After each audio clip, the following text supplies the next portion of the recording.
જિંદગીના રસને પીવામાં કરો જલ્દી મરીજ, એક તો ઓછી મદિરા છે અને એમાંય ગળતું જામ છે.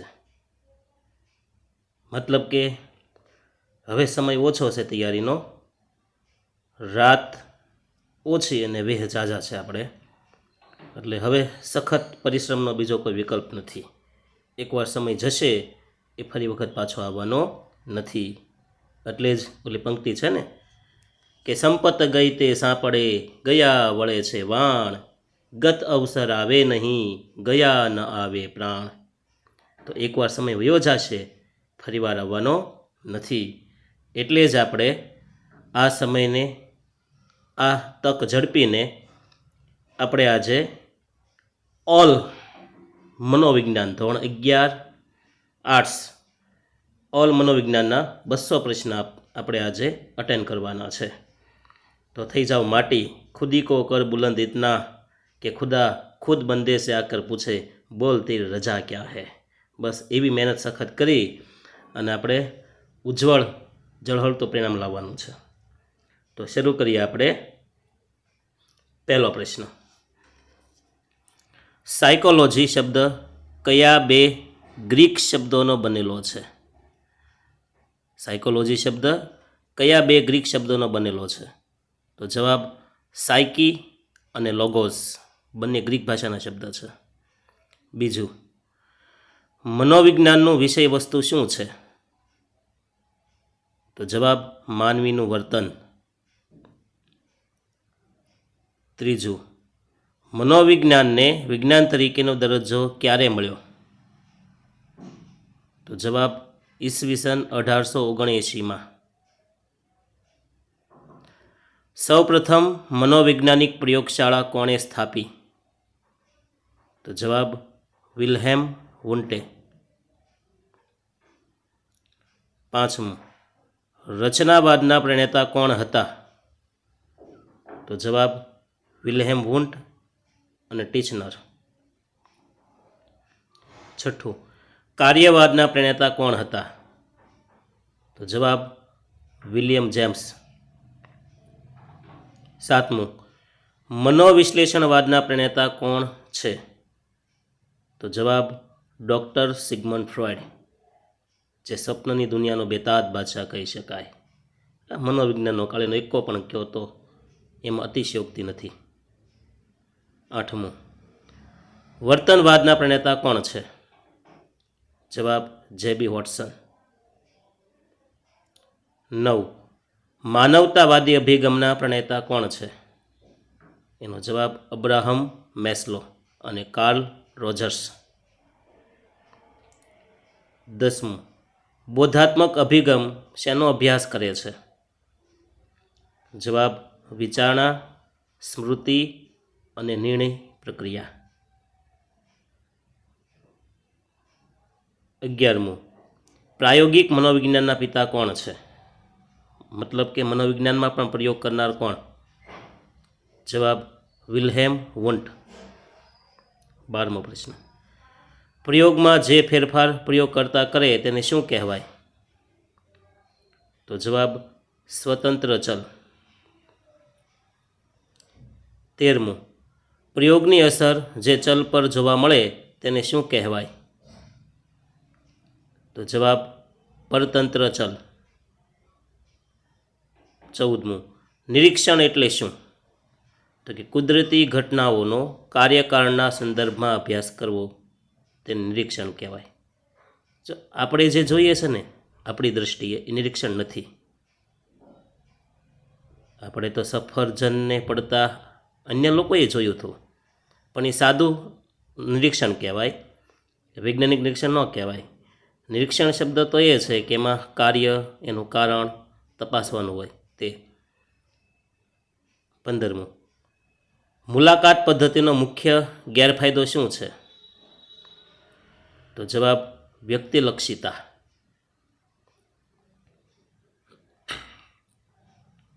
16મું, ક્ષેત્ર પ્રયોગ ક્યાં કરવામાં આવે છે? તો જવાબ કુદરતી વાતાવરણમાં. 17, દીર્ઘકાલીન અભ્યાસ કેટલા સમય સુધી ચાલે છે? તો એનો જવાબ લાંબા સમય સુધી, વર્ષો સુધી. 18. પ્રશ્નાવલી પદ્ધતિમાં પ્રશ્નો કેવા હોવા જોઈએ? તો જવાબ ટૂંકા અને સ્પષ્ટ. 19. કઈ પદ્ધતિમાં વ્યક્તિના ભૂતકાળના અનુભવો જાણવામાં આવે છે? એનો જવાબ વ્યક્તિ ઇતિહાસ પદ્ધતિ.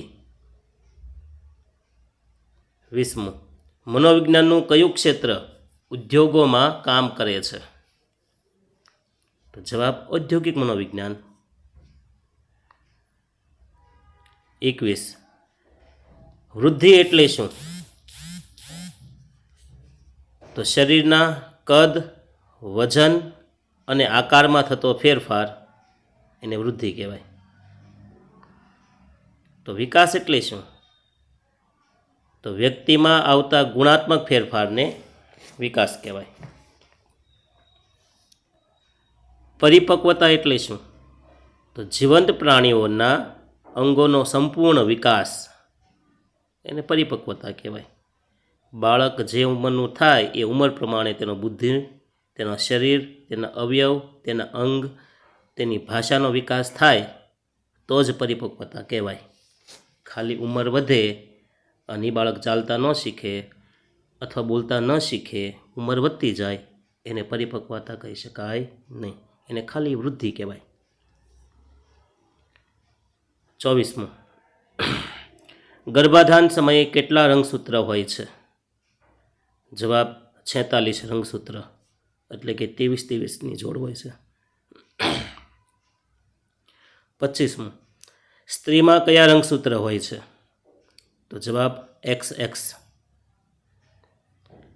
26. પુરુષમાં કયા રંગસૂત્ર હોય છે? તો જવાબ XY. મતલબ કે આવનાર બાળક સ્ત્રી હશે કે પુરુષ બાળક હશે, એની મેજોરિટી મતલબ કે એનો જવાબદાર હંમેશા પુરુષ હોય છે, સ્ત્રીને નહીં. કારણ કે સ્ત્રીમાંથી તો XX જ ફલિત થવાના છે, પણ પુરુષમાંથી કાં X કાં Y ફલિત થાય. જો X ફલિત થાય તો સ્ત્રી, અને પુરુષમાંથી જો Y ફલિત થાય તો X ને Y એટલે કે પુરુષ બાળક જન્મે છે. પુરુષમાં કયા રંગસૂત્ર હોય છે? તો કે XY. 27. વિકાસને અસર કરતા 2 પરિબળો કયા? તો જવાબ વારસો અને પર્યાવરણ. પિયાજેએ વિકાસના કેટલા તબક્કા આપ્યા છે? તો જીન પિયાજેએ 4 તબક્કા આપ્યા છે. ફ્રોઈડના મતે વ્યક્તિત્વના 3 પાસા કયા છે? તો જવાબ ઈડ, અહમ અને ઉપરી નિમ્ન અહમ, અહમ ને ઉપરી અહમ, ઈડ, ઈગો અને સુપર ઈગો. જો ફરી વાર બોલું, નિમ્ન અહમ, અહમ અને ઉપરી અહમ, ઈડ, ઈગો અને સુપર ઈગો. 30. તરુણાવસ્થાનો સમયગાળો કયો છે? તો જવાબ 13 થી 19 વર્ષ. 31. ચેતાતંત્રના મુખ્ય 2 ભાગ કયા? તો જવાબ કેન્દ્રીય ચેતાતંત્ર અને પરિઘવર્તી ચેતાતંત્ર. 32. મગજના કયા ભાગને નાનું મગજ કહે છે? તો જવાબ અનુમસ્તિષ્ક. 33. હાઇપોથેલેમસનું કાર્ય શું છે? તો જવાબ ભૂખ, તરસ અને તાપમાનનું નિયંત્રણ કરવું. 34. અંતરસ્ત્રાવી ગ્રંથિઓના નામ આપો. તો જવાબ કંઠ ગ્રંથિ, સ્વાદુપિંડ ગ્રંથિ, એડ્રિનલ ગ્રંથિ, અને સ્ત્રી પુરુષમાં જાતિ ગ્રંથિ તો હોય જ છે. એક છે આપણે પિચ્યુટરી ગ્રંથિ આવે છે, માસ્ટર ગ્લાઇન્ડ કહેવાય એને. 35. થાઇરોઇડ ગ્રંથિ ક્યાં આવેલી હોય છે? તો જવાબ ગળાના ભાગમાં, પતંગિયા આકારની હોય છે. ઇન્સ્યુલિન કઈ ગ્રંથિ ઉત્પન્ન કરે છે? તો જવાબ સ્વાદુપિંડ, અને જેના કારણે ડાયાબિટીસની સંભાવના વધે ઇન્સ્યુલિન. પ્રજનન ગ્રંથિઓ કઈ છે? તો પુરુષોમાં શુક્રપિંડ અને સ્ત્રીઓમાં અંડપિંડ. ડીએનએનું પૂરું નામ શું છે? તો જવાબ ડિઓક્સીરિબો ન્યુક્લિક એસિડ. 39. મગજના ડાબા ગોળાર્ધનું કાર્ય શું છે? તો મગજનો જે ડાબો ભાગ છે એમાં તાર્કિક અને ગાણિતિક વિચારણા થાય છે. ડાબી સાઈડનું ધ્યાન રાખજો, ગણતરીમાં ભૂલ પડશે. 40. કરોડરજ્જુનું કાર્ય શું છે? તો સંદેશાઓનું વહન અને પરાવર્તી ક્રિયા. મતલબ કે આપણા શરીરમાં જ્યાં જ્યાં સંવેદના થાય એ તમામ સંવેદનાઓ આ કરોડરજ્જુ દ્વારા મગજ સુધી પહોંચે છે. એટલે આપણી એક ધોરીમાર્ગ છે સંદેશાઓનો. આ જે વચ્ચે કેસરી પટ્ટી દેખાય ને એ આપણી કરોડરજ્જુ છે. એની સાથે ઘણા બધા જ્ઞાનતંતુઓ, ચેતાતંતુઓ જોડાયેલા હોય છે. 41. સંવેદન એટલે શું? તો કે જ્ઞાનેન્દ્રિયો દ્વારા થતો ઉદ્દીપકનો અનુભવ. 42. સંવેદનાના મુખ્ય પ્રકારો કેટલા છે? તો જવાબ 5. આંખ, કાન, નાક, જીભ, ત્વચા. 43. આંખમાં કયા કોષો રંગ પારખે છે? તો જવાબ શંકુ કોષો અને સળી કોષો બે આવે. 44. રાત્રે જોવા માટે કયા કોષો ઉપયોગી છે? તો જવાબ દંડ કોષો. શ્રવણ સંવેદન માટે જવાબદાર અંગ કયું? તો કે કાન. પણ એમ પૂછાય કે શ્રવણ સંવેદન માટે જવાબદાર કોષો કયા? તો આવશે સૂક્ષ્મ વાળ કોષો. ગંધ સંવેદન માટેનું અંગ કયું? જવાબ નાક. જીભના કયા ભાગમાં ગળ્યો સ્વાદ અનુભવાય છે? તો જીભના ટેરવે. 48. ત્વચા દ્વારા કેટલા પ્રકારના સંવેદન થાય છે? તો ત્વચા દ્વારા આવશે 4. સ્પર્શ, ગરમી, ઠંડી અને પીડા, દર્દ, દુઃખ. 49. ધ્યાન એટલે શું? તો કે ઉદ્દીપકો પર ચિત્તને એકાગ્ર કરવાની માનસિક પ્રક્રિયા અથવા પસંદગીયુક્ત ઉદ્દીપક પર માનસિક કેન્દ્રીકરણ. જેમ્સ ડ્રેવરે કીધું છે. 50. ધ્યાનના આંતરિક નિર્ધારકો કયા? તો જવાબ રસ, જરૂરિયાત, ટેવ અને માનસિક સ્થિતિ પણ આવે છે. 51. ધ્યાનના બાહ્ય નિર્ધારકો કયા? તો જવાબ કદ, રંગ, ગતિ, તીવ્રતા. ધ્યાન વિચલન એટલે શું? તો ધ્યાનનું એક ઉદ્દીપક પરથી બીજા ઉદ્દીપક પર જવું, મતલબ કે ધ્યાન ભટક્યા કરવું. 53. પ્રત્યક્ષીકરણ એટલે શું?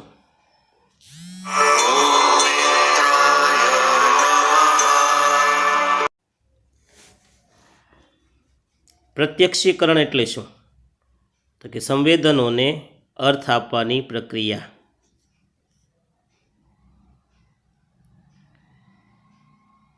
56. ગેસ્ટાલ્ટ મનોવૈજ્ઞાનિકો કોણ હતા? તો ગેસ્ટાલ્ટ મનોવૈજ્ઞાનિકોમાં આવશે 3: વર્ધીમર, કોહલર અને કોફકા, જેને સમષ્ટિવાદી મનોવૈજ્ઞાનિકો પણ કહેવાય. 55. સમીપતાનો નિયમ શું દર્શાવે છે? તો નજીક રહેલા ઉદ્દીપકો એક જૂથમાં દેખાય છે તે. 56. પ્રત્યક્ષીકૃત સાતત્યતા એટલે શું? સાતત્ય.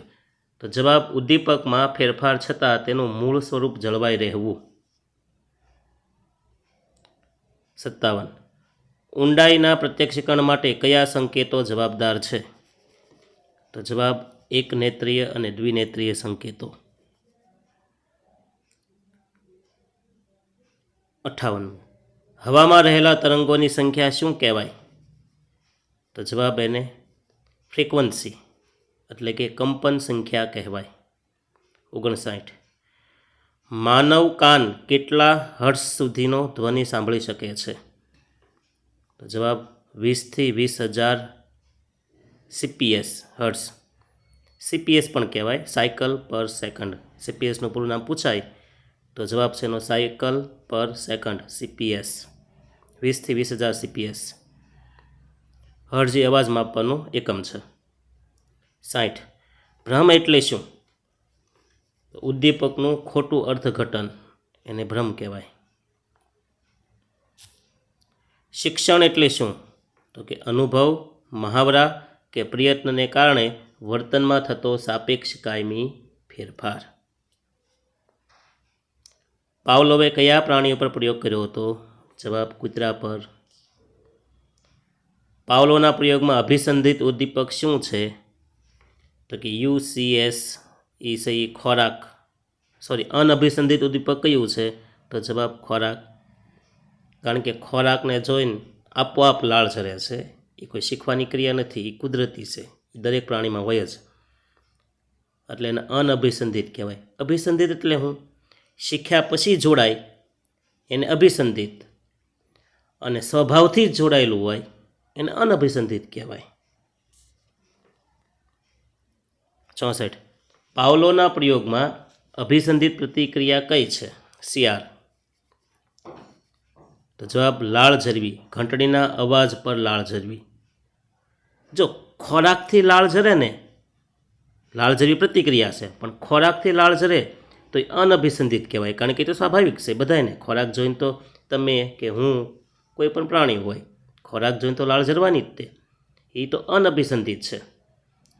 પણ હજી ખોરાક આવ્યો નથી અને બેલ વાગ્યો અને તોય લાળ ઝરવા મળી, તો એ ઘંટડી સાથે શું થઈ ગયું?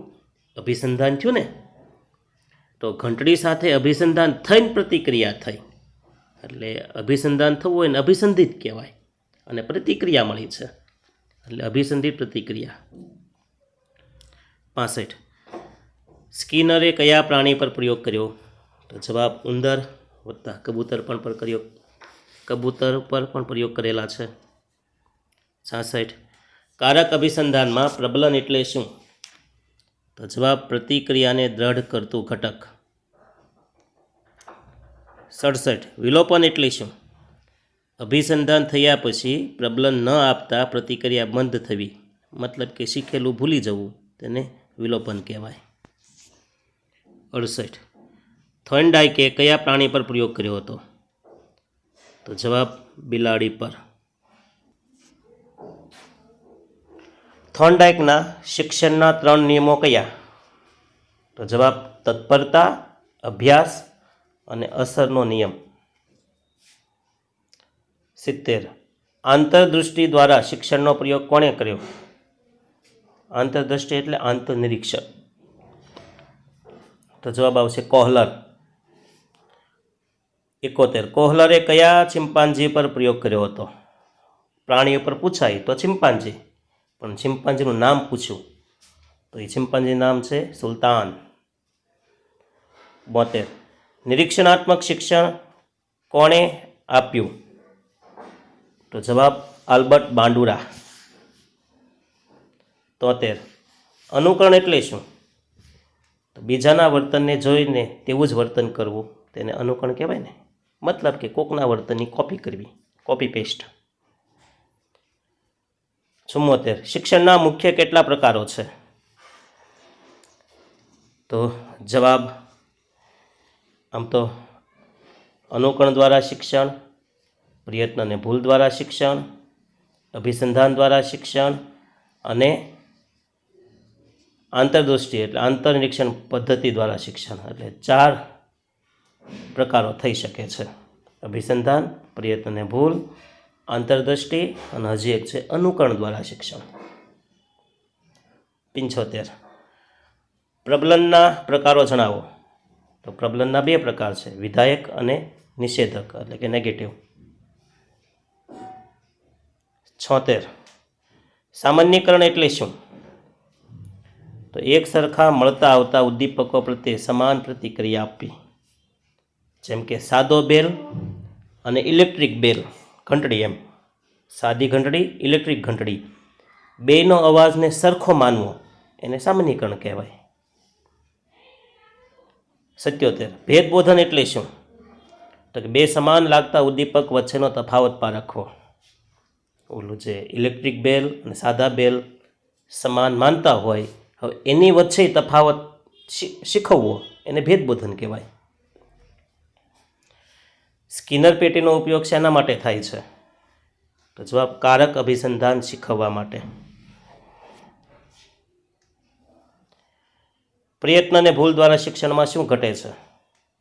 તો સમય અને ભૂલોની સંખ્યા. જેમ જેમ પ્રયત્ન વધતા જાય ને એમ સમય ઓછો લાગે અને ભૂલની સંખ્યા પણ ઘટતી જાય. 80 આંતરદૃષ્ટિ એટલે કે આંતરનિરીક્ષણ માટે શું અનિવાર્ય છે?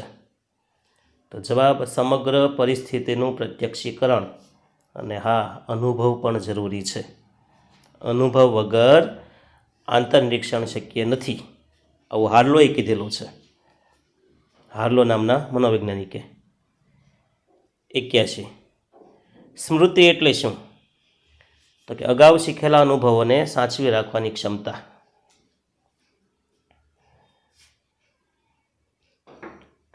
82 સ્મૃતિના 3 તબક્કા કયા? તો જવાબ સંકેતાંકન, સંગ્રહ અને પુનઃપ્રાપ્તિ. 83 ટૂંકા ગાળાની સ્મૃતિ STMનો સમય કેટલો હોય છે?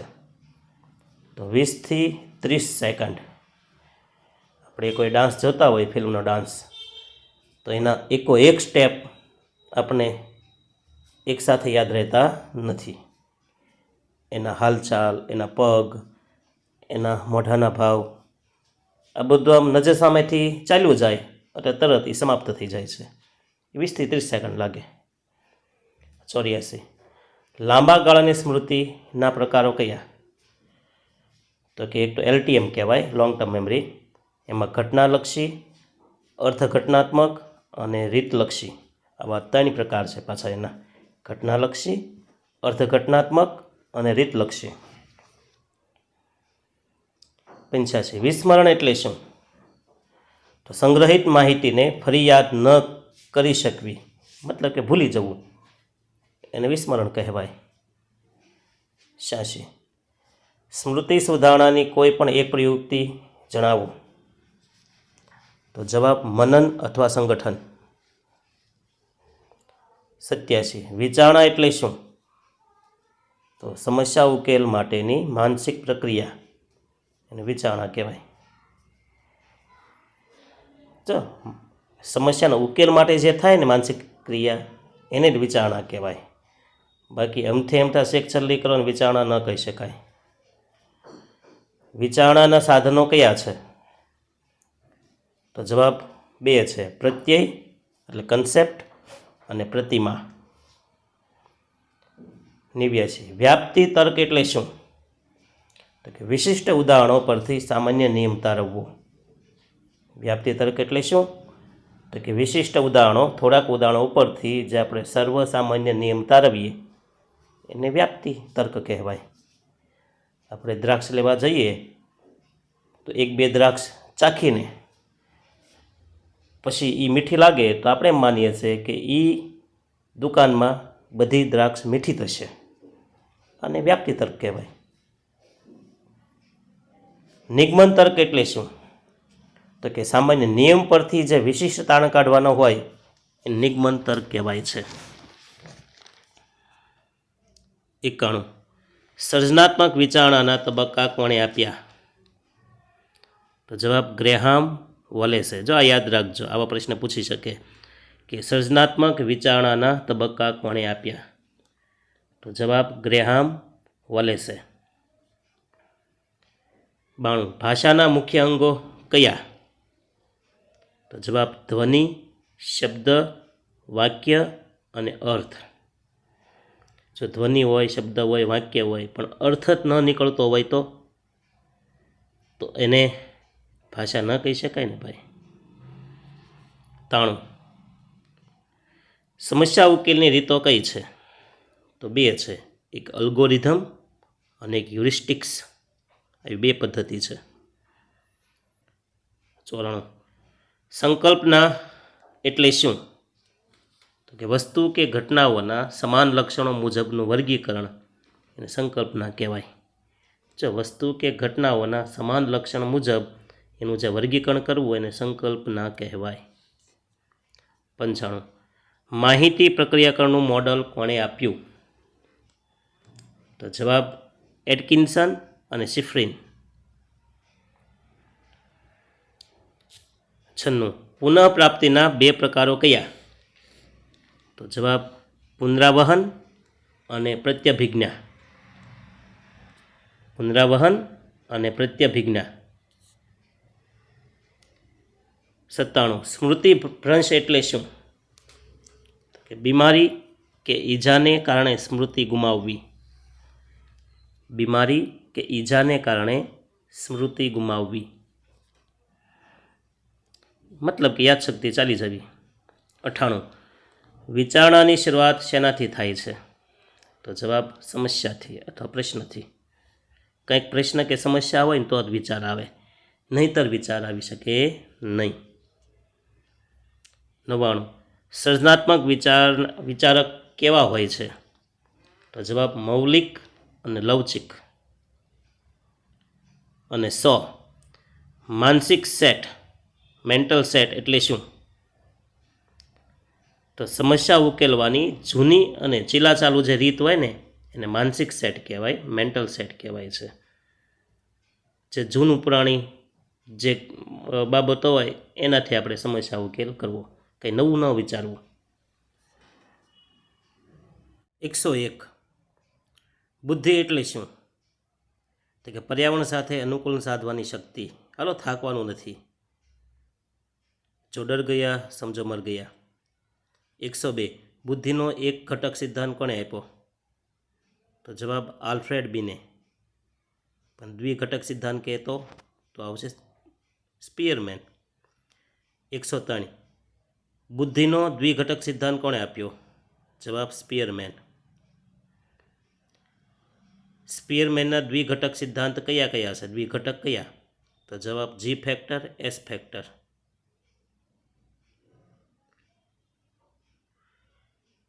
જી એટલે જનરલ, એસ એટલે સ્પેશિયલ.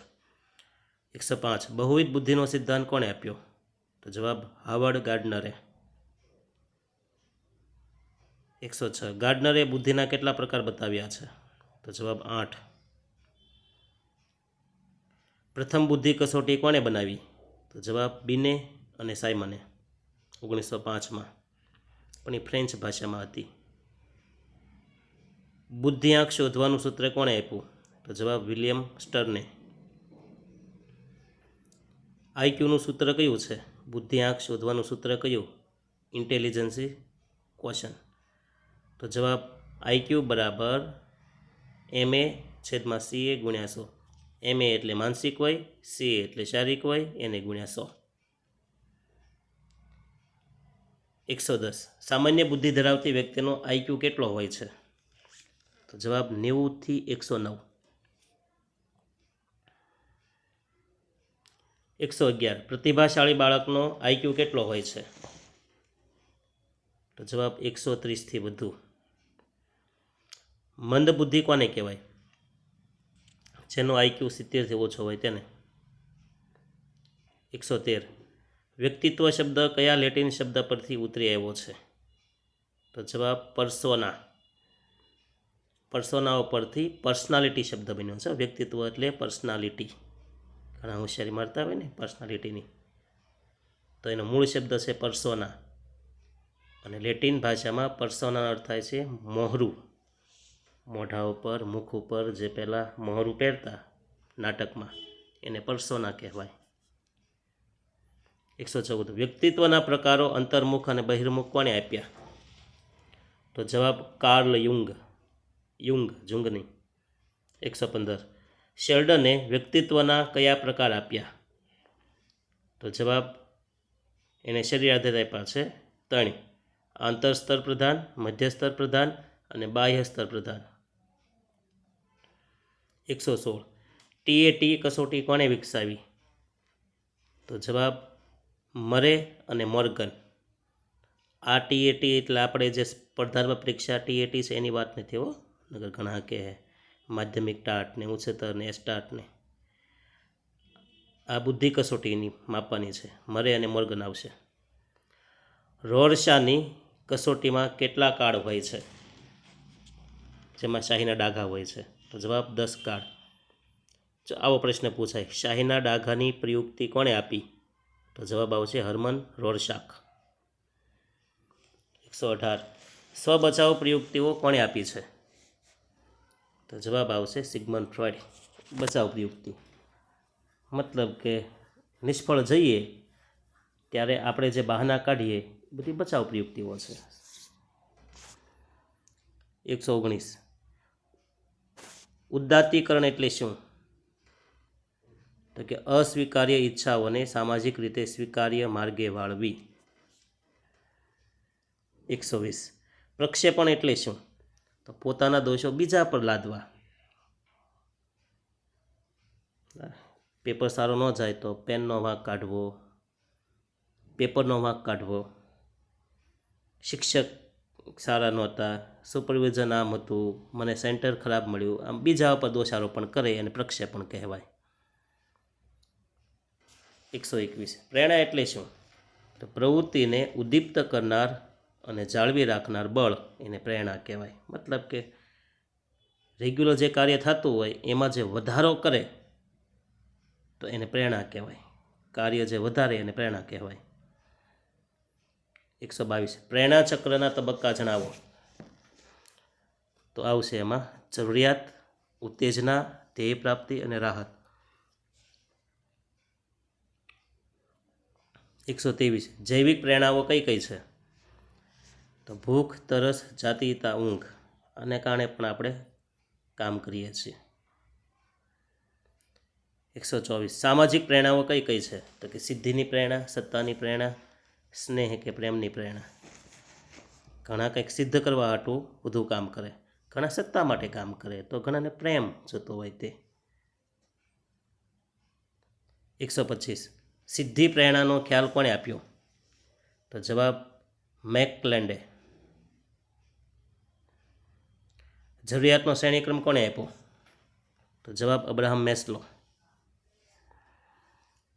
મેસ્લોના મતે ટોચની જરૂરિયાત કઈ? તો જવાબ આવશે સ્વસાર્થકતા.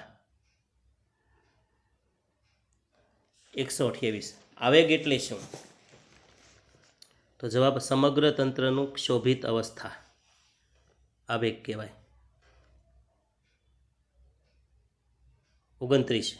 આવેગના મુખ્ય 3 પાસા કયા? જવાબ શારીરિક, બોધાત્મક અને વાર્તનિક. આવેગ સમયે શારીરિક, બોધાત્મક અને વાર્તનિક આ 3 પાસા હોય છે. હૃદયના ધબકારા વધવા એ આવેગનું કયું પાસું છે? તો જવાબ શારીરિક. જો આવેગ આવે એટલે શરીર ઉપર અસર થાય, બુદ્ધિ ઉપર અસર થાય અને વર્તન પર અસર થાય છે. એમાં હૃદયના ધબકારા વધવા એ કઈ અસર છે? તો જવાબ આવશે શારીરિક. આવેગ માપવા માટે કયું સાધન વપરાય છે? તો જવાબ પોલીગ્રાફ.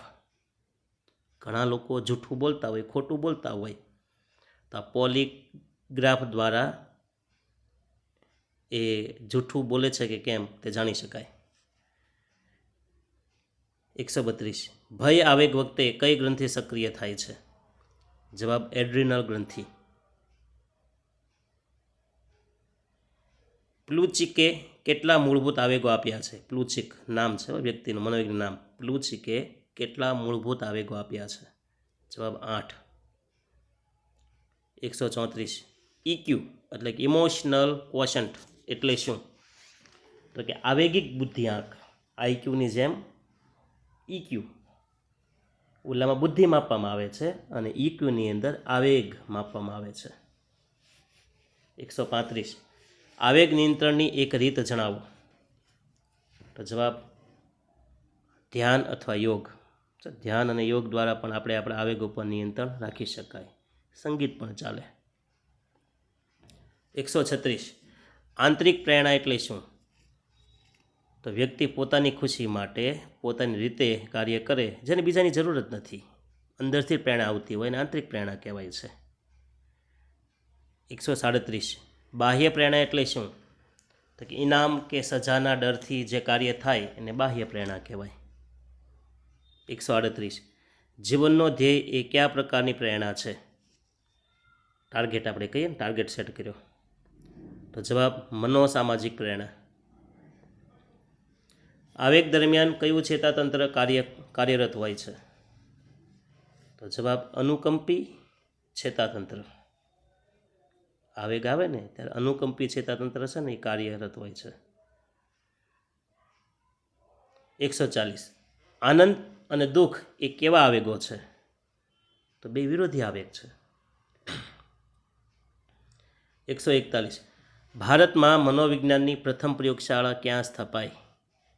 હવે આપણા ભારતની વાત છે તો આવશે કોલકાતાની અંદર 1916માં.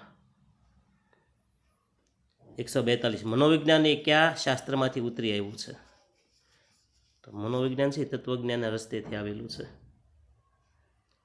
143 આંતરનિરીક્ષણ પદ્ધતિ એટલે શું?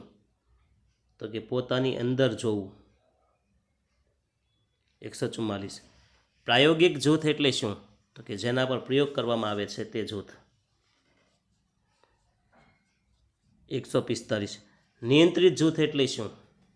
તો કે જે જૂથમાં કોઈ ફેરફાર કરવામાં આવતો નથી એ. 146 વ્યાવસાયિક માર્ગદર્શન કયા ક્ષેત્રનું કાર્ય કરે છે? તો જવાબ સલાહ મનોવિજ્ઞાનનું. સલાહ યોગ્ય જગ્યાએ લઈ જાઓ, રોડે ચડાવી દેશે. 147 બાળ મનોવિજ્ઞાન કોનો અભ્યાસ કરે છે? તો કે જવાબ ગર્ભાધાનથી કિશોરાવસ્થા સુધીનો. જો જન્મ પછી નહીં, માતાને પેટમાં હોય ને ત્યાંથી જ તે એનો અભ્યાસ શરૂ થઈ જાય. 148 શિક્ષણ મનોવિજ્ઞાનનો મુખ્ય હેતુ શું છે? તો કે શિક્ષણની પ્રક્રિયા સુધારવી. 149 રંગસૂત્રો શેના બનેલા હોય છે? તો જવાબ DNAના, ડિઓક્સીરેબો ન્યુક્લિક એસિડ. 150 મગજનું વજન આશરે કેટલું હોય છે? આશરે તો જવાબ 1.36 કિગ્રામ પુખ્ત હોય ત્યારે. તમને એમ થાય કે સાહેબ ખોટું બોલે છે, તો આપણે ઘરે જઈ મગજ બહાર કાઢીને વજન કરી લેજો, આત્મા પાવશે. પણ આશરે કીધું છે, પછી વધતા ઓછા હોઈ શકે. 1.36 કિગ્રામ પુખ્ત વય. 151 ચેતાકોષના મુખ્ય કેટલા ભાગ છે? તો જવાબ 3 કોષ કેન્દ્ર, અક્ષતંતુ અને શિખાતંતુ.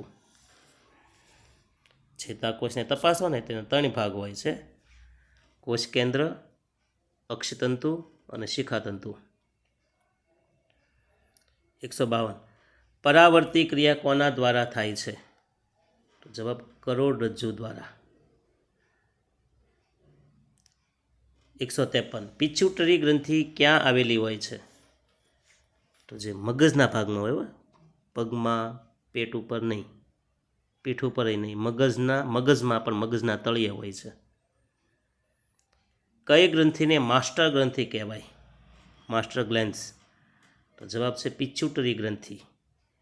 એ ગ્રંથિની ગ્રંથિ છે. બધી ગ્રંથિ ઉપર આ પિચ્યુટરી ગ્રંથિ છે ને નિયંત્રણ રાખે છે, એટલે ગ્રંથિની પણ ગ્રંથિ છે એ. ગ્લુકોઝનું પ્રમાણ કોણ જાળવે છે? તો જવાબ સ્વાદુપિંડ.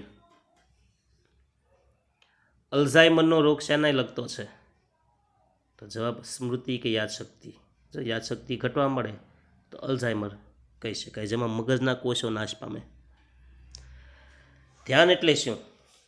તો કે પસંદગીયુક્ત ઉદ્દીપક પર એકાગ્રતા કે માનસિક કેન્દ્રીકરણ. અને આ વ્યાખ્યા કોણે આપી છે? તો જવાબ છે જેમ્સ ડ્રેવરે. દ્વિનેત્રી વિષમતા એટલે શું? તો બંને આંખમાં રચાતી પ્રતિમા વચ્ચે થોડોક તફાવત હોય અને દ્વિનેત્રીય વિષમતા કહેવાય. કારણ કે થોડીક વસ્તુ નજીકથી જુઓ ને, હાવ નજીક નાક આગળથી, તો ડાબી આંખને ડાબો વિસ્તાર વધુ દેખાય, જમણી આંખ હોય ને એને જમણો વિસ્તાર વધુ દેખાય. એટલે બે વિસ્તાર થોડોક અલગ અલગ દેખાય અને દ્વિનેત્રીય વિષમતા કહેવાય. બે આંખની વચ્ચે અંતર છે એટલે. 159. પ્રકાશનું સંવેદન ક્યાં થાય છે? તો જવાબ નેત્રપટલ રેટિના ઉપર. 160. ધ્વનિની પ્રબળતા શેમાં મપાય છે? તો જવાબ ડીબી. ડીબી એટલે ડેસિબલ. પાવલો કયા દેશનો વતની હતો? તો પાવલોભાઈ છે એ રશિયાના હતા. સ્કિનર કયા દેશનો વતની હતો?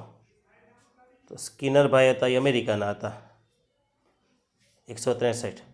શાસ્ત્રીય અભિસંધાનને બીજા કયા નામે ઓળખવામાં આવે છે? તો એનું નામ છે પ્રશિષ્ટ અભિસંધાન, અને હજી એક છે રૂઢ અભિસંધાન. શસ્ત્રક્રિયા કરી એટલે શાસ્ત્રીય, અને જૂનું છે શસ્ત્રક્રિયા કરવીની જૂની પરંપરા છે એટલે રૂઢ શબ્દ છે, રૂઢ અભિસંધાન. 164. ઉદ્દીપક સામાન્યકરણનું ઉદાહરણ આપો. તો કે ઘંટડી જેવા બીજા અવાજ પર પણ લાળ ઝરવી.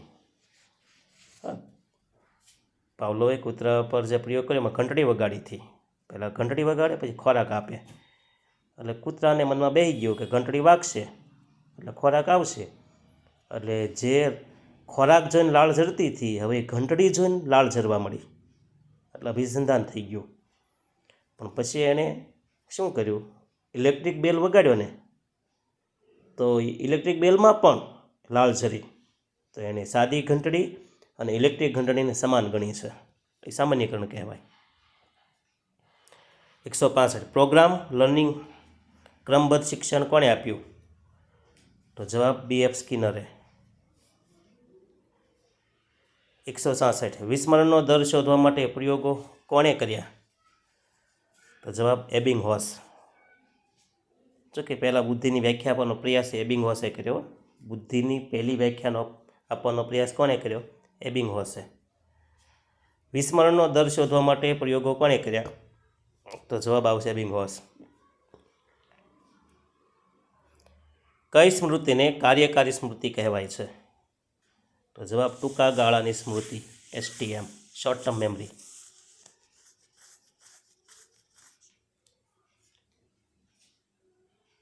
ફ્લેશ બલ્બ મેમરી એટલે શું? તો કોઈ ચોંકાવનારી ઘટનાની આબેહૂબ સ્મૃતિ, એને શું કહેવાય? ફ્લેશ બલ્બ મેમરી કહેવાય. નિર્ણય પ્રક્રિયામાં કઈ માનસિક શક્તિ વપરાય છે? તો જવાબ વિચારણા. માનસિક વય MA એટલે શું? તો બાળકની માનસિક ક્ષમતા મુજબની વય એને માનસિક વય કહેવાય. 171. બુદ્ધિ આંકમાં 100 એટલે શું? 100 એટલે સરેરાશ બુદ્ધિ. 90થી 109 કે 10 હોય ને, એમાં સરેરાશ કાઢો તો 100 આવે. ભાષાકીય બુદ્ધિ કોનામાં વધુ હોય છે? તો કે લેખકો અને વક્તાઓમાં. અવકાશી બુદ્ધિ કોનામાં વધુ હોય છે? તો જવાબ એન્જિનિયર અને શિલ્પકારોમાં. અવકાશ એટલે શું? તો કે અનુમાન કરી શકો, પૂર્વધારણા કરવી એને અવકાશ કહેવાય.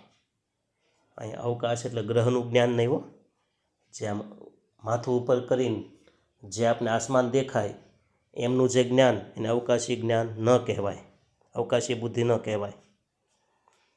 પણ અંદાજ બાંધી શકે, પૂર્વ અનુમાન કરી શકે, પૂર્વધારણા કરી શકે, પ્રતિમાઓ રચી શકે, એને અવકાશી બુદ્ધિ કહેવાય. એટલે એન્જિનિયર અને શિલ્પકારો છે ને એ આ કરી શકે છે. કોઈ પણ વસ્તુ બન્યા પહેલાં એને આઈડિયા આવી જાય. 174. આત્મચેતનાનો વિકાસ ક્યારે થાય છે? તો જવાબ બાળપણમાં. વ્યક્તિત્વ એટલે શું? તો કે વ્યક્તિના ગુણોનું ગતિશીલ સંગઠન. વ્યક્તિત્વ એટલે શું? તો કે વ્યક્તિના ગુણોનું ગતિશીલ સંગઠન.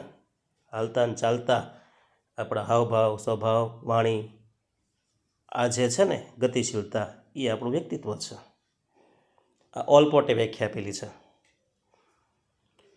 પ્રથમ બાળકનું વ્યક્તિત્વ કેવું હોય છે? તો જવાબદાર અને રૂઢિચુસ્ત. 177. રેશનલાઇઝેશન એટલે કે યુક્તિકરણનું ઉદાહરણ આપો. તો કે દ્રાક્ષ ખાટી છે. એક દી શિયાળ દ્રાક્ષ ખાવા ગયો, પણ એ દ્રાક્ષના વેલા એટલા ઉપર હતા કે શિયાળ બહુ પ્રયત્ન કર્યા એ દ્રાક્ષ ન મળી, ખાઈ ન શક્યો, ચાખવા પણ ન મળી. એટલે પછી જ્યારે પાછું આવતું હતું એટલે કોઈ પ્રાણી તો પૂછે તો ખરા ને, શાળભાઈ દ્રાક્ષ ખાધી? હવે શિયાળ દ્રાક્ષ કેવી હતી હવે શિયાળભાઈને કેમ ખબર, કારણ કે પ્રયત્ન કર્યા પણ ચાખવા મળી નહીં. એટલે એણે પછી શું કર્યું, સાચું ન કીધું, સારું કારણ આપ્યું. તો સાચું નહીં પણ સારું કારણ આપવું. એમ ન કીધું કે મારથી દ્રાક્ષ ન આંબી શકાય, એણે એમ કીધું કે દ્રાક્ષ ખાટી હતી, ખાવા જેવી નહોતી. તો શિયાળભાઈ સાચાને બદલે સારું બોલ્યા. બરાબર, પોતાની જે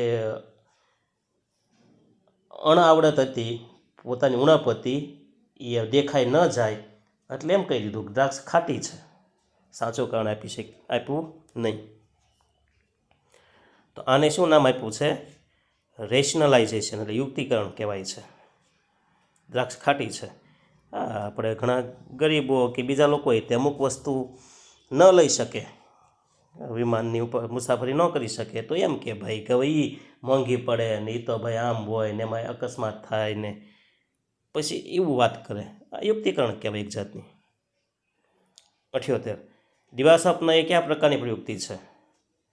તો કે કાલ્પનિક જગતમાં વિહાર કરવો, જે વાસ્તવિક નથી એ દુનિયામાં જવું, ધોળા દિવસે સપના જોવા ખુલ્લી આંખે. 179 મનોવિજ્ઞાનમાં તર્કના કેટલા પ્રકાર છે?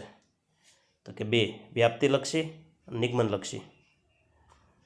180 જરૂરિયાત એટલે શું? તો કે શરીરમાં કોઈ પણ તત્વની ઉણપ કે અભાવ એને જરૂરિયાત કહેવાય. 181 આક્રમકતા એ કયો આવેગ છે? તો જવાબ ગુસ્સાનો, ક્રોધનો આવેગ છે.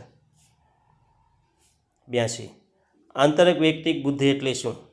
તો કે બીજાના મનોભાવો સમજવાની શક્તિ.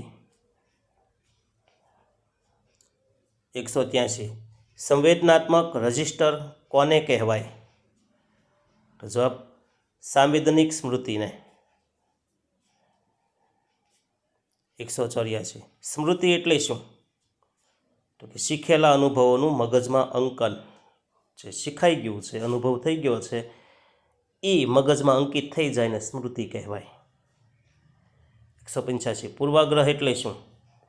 તો કે ઉતાવળિયો અને નકારાત્મક જે મનોવલણ હોય ને, નેગેટિવ, પૂર્વાગ્રહ કહેવાય. મારાથી આમ નહીં થાય ને હું નહીં કરી શકું, હવે બિલાડી આડી ઉતરી, હવે અપશુકન થશે, માર્યા રે તો આવું થાય ને, હું જ્યાં જ્યાં હોય ને આવું થશે, આવું અગાઉથી માની લેવું, અગાઉથી જ તે, મતલબ કે ખોટી રીતના નેગેટિવ વિચારવું અગાઉથી જ તે, એને પૂર્વાગ્રહ કહેવાય.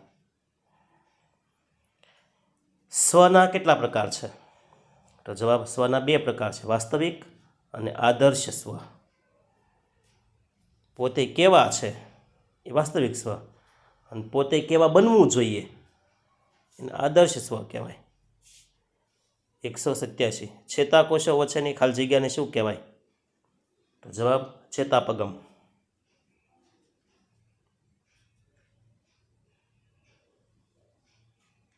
મગજનું કયું અંગ શ્વાસોશ્વાસનું નિયંત્રણ કરે છે?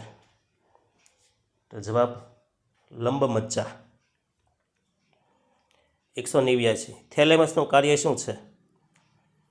તો રિલે સ્ટેશન તરીકે સંદેશા પહોંચાડવાનું. બરાબર, આપણા વિવિધ અવયવો, હાથ, પગ, આંખ, નાક, આ બધાને આપણી આ જે કાંઈ નાના મોટા અવયવો છે ત્યાં સુધી સંદેશો પાડવાનું કામ કોણ કરે છે? થેલેમસ. 190 હર્ષ, શોક, ભય અને ક્રોધ શું છે?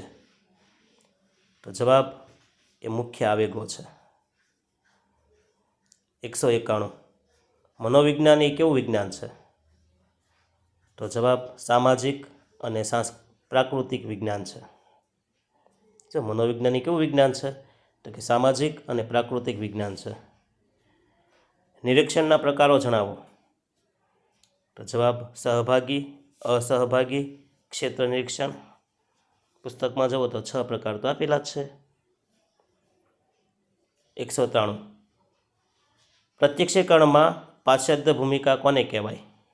તો કે જે વસ્તુ પાછળના ભાગમાં હોય તેને પાશ્ચાત્ય ભૂમિકા કહેવાય. મતલબ કે સીમા પ્રદેશ ને કેન્દ્ર પ્રદેશ બદલાય એને પાશ્ચાત્ય ભૂમિકા કહેવાય.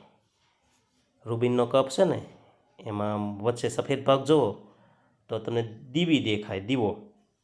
કાળો ભાગ જુઓ ને તો બે મોઢા દેખાય બે બાજુ, તો પાશ્ચાત્ય ભૂમિકા કહેવાય એને, જેને વ્યુત્ક્રમ આકૃતિ પણ કહી શકાય.